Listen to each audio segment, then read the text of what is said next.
Bonjour à tous et bienvenue sur Cult & Click. On est là pour une nouvelle vidéo, un peu dans l'ambiance Noël. The Witcher va sortir vendredi prochain au moment où on enregistre.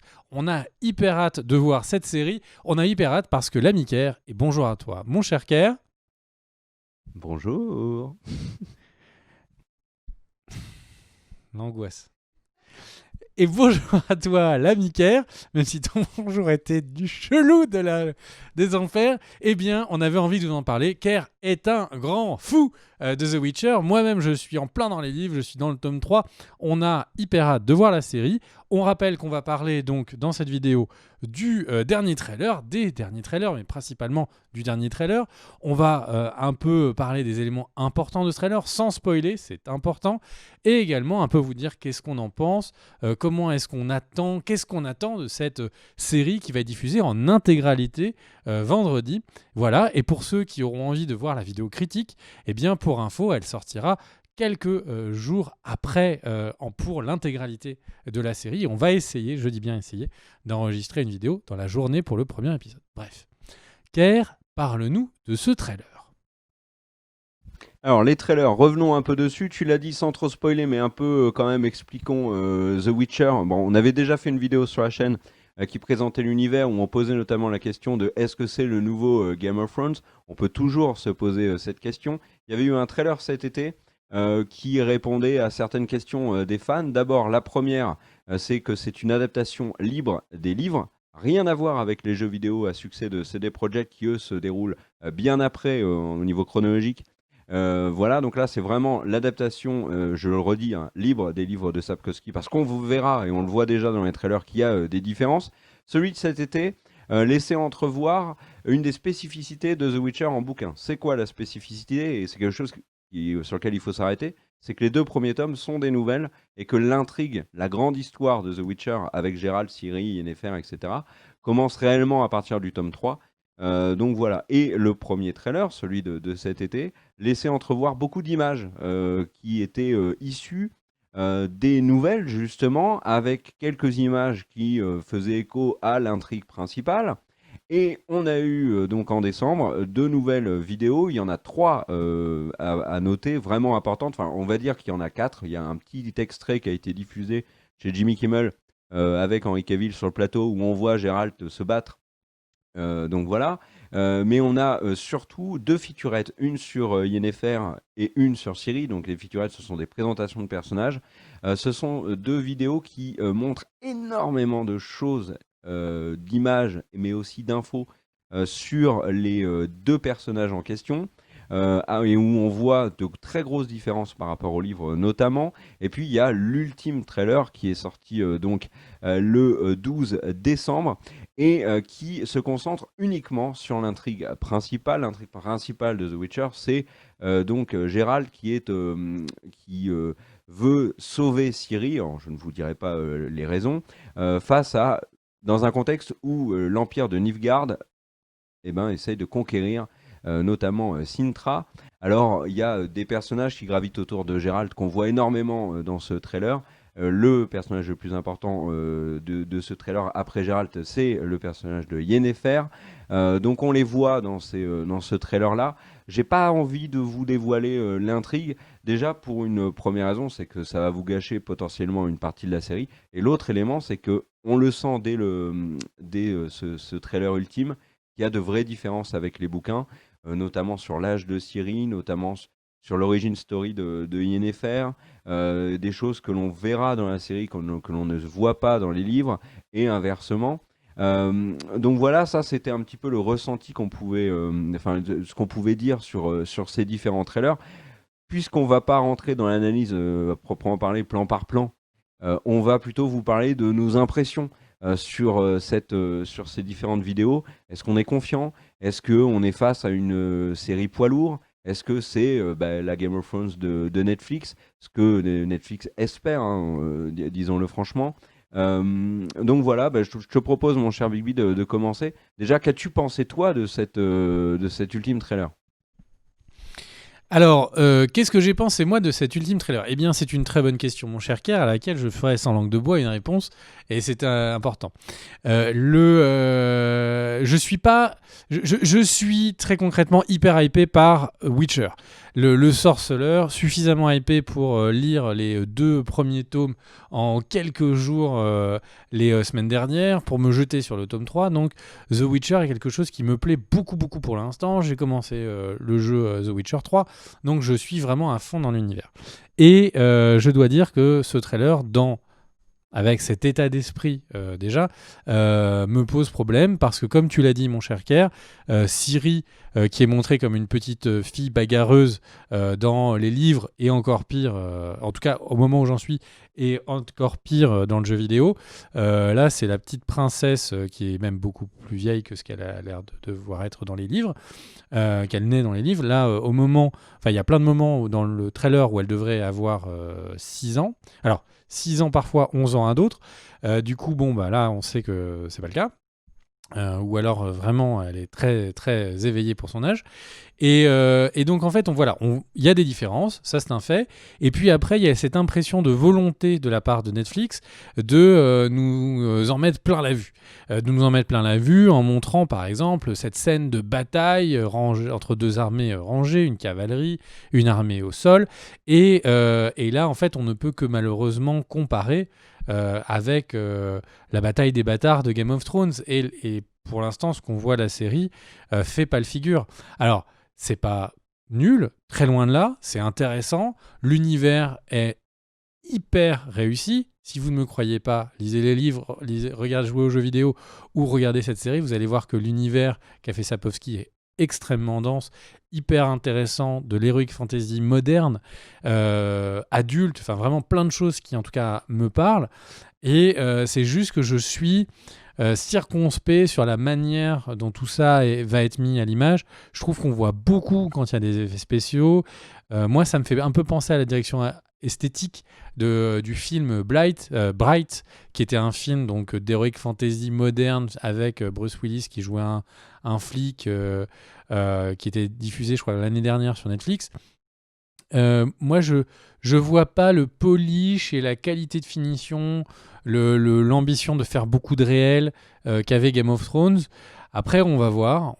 Henry Cavill ne peut que dire qu'il est fan du jeu, que du jeu, il s'est mis à lire les bouquins, etc. Et que c'était pour ça qu'il voulait jouer ce rôle-là. Je trouve que ça sent beau. Alors, ils le disent toujours, mais là, je trouve que ça sent beaucoup. Donc, on a l'impression qu'il veut vraiment incarner ce personnage-là. Donc, du bon et du pas bon. J'ai vraiment peur sur la qualité de production, mais en même temps l'univers est hyper solide, donc j'ai envie de dire que c'est un peu dans le goût des dernières productions Netflix, où je trouve que le niveau peut-être était pas là sur les séries par rapport à ce qu'on aurait pu attendre, mais hyper hâte que cette série me fasse mentir et qu'elle ait la qualité d'un Marco Polo et l'écriture de Sapkowski derrière. Ça, ce serait juste oufissime, quoi. Et toi, mon cher Kerr, qu'est-ce que tu en as pensé ? Alors, au début, je dois être honnête, j'étais assez inquiet au moment des annonces, par exemple, du casting, etc. Inquiet aussi de voir la réaction des gens. Je me suis dit, oula, The Witcher va s'enliser dans plein de shitstorms à n'en plus finir. Ça risque d'impacter la production et les différents choix de Netflix.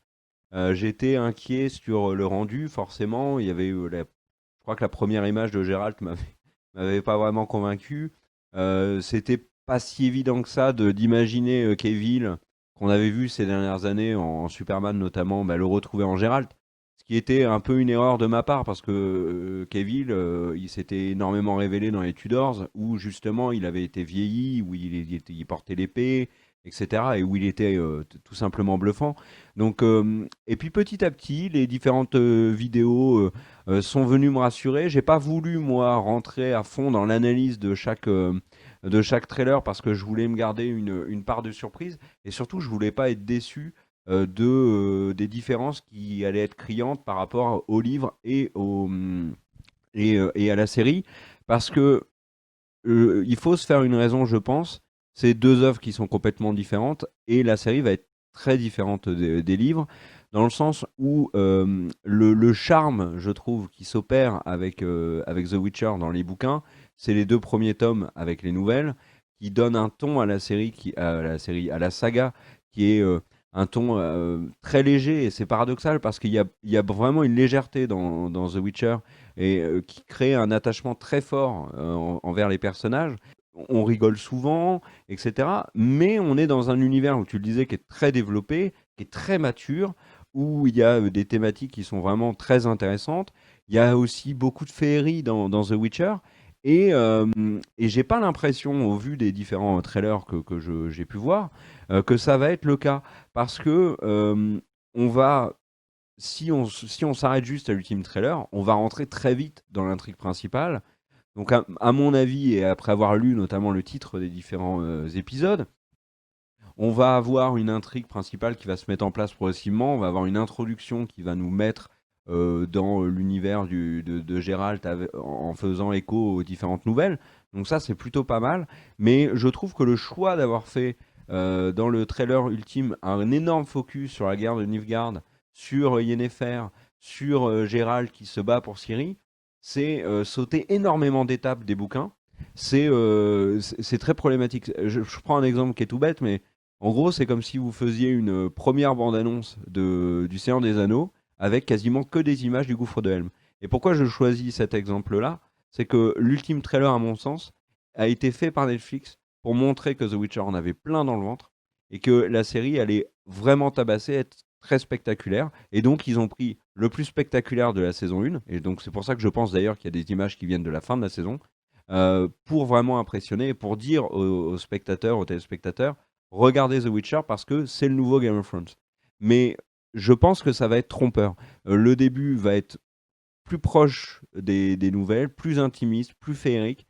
Et ensuite, on va rentrer vraiment dans le dur avec une intrigue qui est absolument passionnante et où on continue d'être très très attaché aux personnages. Et justement, parlons des personnages parce qu'il y a des différences qui sautent aux yeux. Si vous avez regardé la featurette sur Yennefer, il y a son origin story. Ça, c'est extrêmement dommageable, je trouve. Vraiment, alors pour ceux qui ont lu les bouquins, ils comprendront. Mais Yennefer, c'est un personnage qui est mystérieux, qui incarne une beauté irradiante. Euh, Là, il y a une origin story qui va vraiment développer un autre personnage.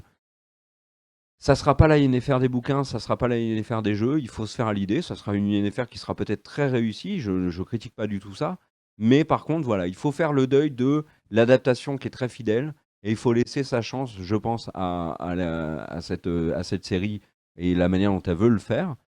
Ciri, en effet, comme tu l'as dit, est plus âgée. Après, on peut le comprendre aussi, GOT, ils ont été emmerdés avec des acteurs qui étaient très jeunes, qui grandissaient, qui parfois n'avaient pas le talent nécessaire pour une fois on va dire, fin d'adolescence, jeune adulte, bah, pour retenir la baraque. Là, ils prennent directement une série qui est plus âgée. Ils vont s'en accommoder, nous aussi, pourquoi pas. Euh, Parmi les personnages, je trouve que Jasquier est bien trop effacé, vu l'importance du personnage dans les bouquins. Je parle même pas de Triss, qui est invisible. Par contre, dans l'ultime trailer, tu vois, le truc qui m'a fait vraiment plaisir, c'est Kair, qui est déjà présent dans le trailer. Bon, j'ai envie de dire c'est cohérent, mais je trouve que le choix de l'acteur pour le coup est vraiment bien. Donc ça, Kair, ça me fait plaisir. Et puis, tu parlais des images, des effets spéciaux. Moi, ça m'a pas heurté ce côté fake, moins réaliste qu'un goth. C'est vrai que c'est moins réaliste qu'un goth. On est dans un univers qui est quand même, à mon sens, alors peut-être dire une bêtise, ouais, quoique non, c'est Kifi. Non, c'est quand même, il y a un peu plus on va dire, de magie. La magie est plus assumée, on va dire, dans The Witcher. Donc, que visuellement, ça se sente, pourquoi pas. Et moi, il y a un truc qui m'a vraiment tapé enfin, qui m'a marqué dans cet ultime trailer-là. C'est, alors je me trompe peut-être, mais j'ai vu dans le plan, tu sais, où il y a les deux grandes d'armées qui chargent, j'ai vu la même couleur, j'ai vu des échos de la cinématique d'introduction de The Witcher 3, Wild Hunt, avec Yennefer. C'était peut-être un clin d'œil, c'était aussi peut-être une manière de dire à ceux qui vont regarder la série et qui viennent des jeux vidéo et qui n'ont pas lu les livres, de leur montrer quelque chose un peu de familier. Ça, j'ai trouvé ça pas mal. Mais globalement, moi, les 3 vidéos m'ont convaincu. J'ai quand même un gros bémol sur les 2 featurettes qui, alors là, pour le coup, balancent tellement d'infos que. Par exemple, celui sur INFR, il doit y avoir au moins la moitié d'un épisode, voire les 3 quarts d'un épisode de résumé, quoi. Donc, c'est un peu dommage, mais on verra bien. Donc voilà, il n'y a plus qu'à. The Witcher, c'est le 20 décembre, comme l'a dit l'ami Bigby au début de cette vidéo. Tiens, par rapport à différentes séries qui sont sorties ces derniers temps, je pense à Watchmen, je pense à His Dark Materials, je pense à Game of Thrones, etc. Ton niveau d'attente sur The Witcher se situe comment? Moi, c'est quand même très très élevé là. Moi, je suis hypé de malade.